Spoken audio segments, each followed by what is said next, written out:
My Uber driver recognized me from a missing persons poster, but I've never been reported missing.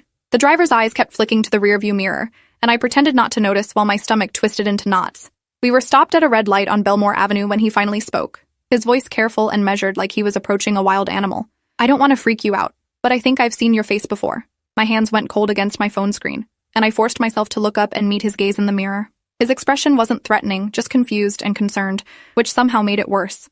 On a missing persons flyer, he continued, and the words felt like ice water dumping over my head. At the gas station on Route 9. Your picture was right there by the register. I told him he must be mistaken because I'd never been reported missing, and my voice came out steadier than I expected, considering my heart was trying to punch through my ribs. He shook his head slowly and pulled out his phone at the next light, scrolling through his photos until he found what he was looking for. The image he showed me made my vision swim because it was definitely my face staring back from a grainy printout, the word missing in bold letters across the top. The photo looked like it was taken maybe 2 years ago based on my hair length, and underneath my picture was information I'd never seen before.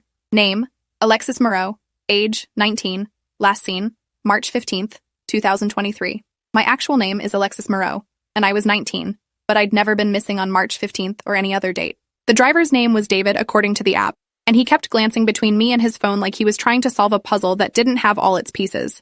He asked if I was safe, if I needed help, and his genuine concern made this whole situation feel more real and terrifying.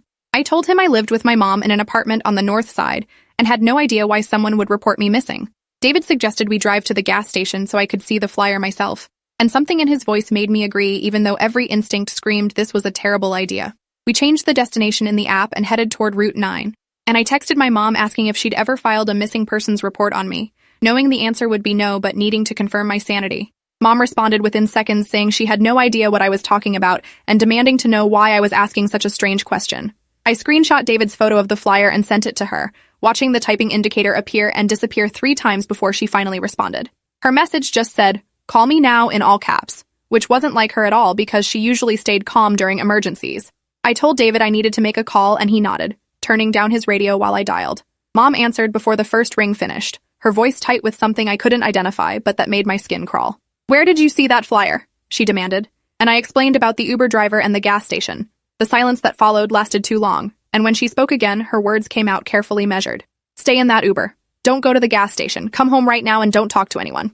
David heard enough of the conversation to pick up on the tension, and when I asked him to take me home instead, he didn't argue.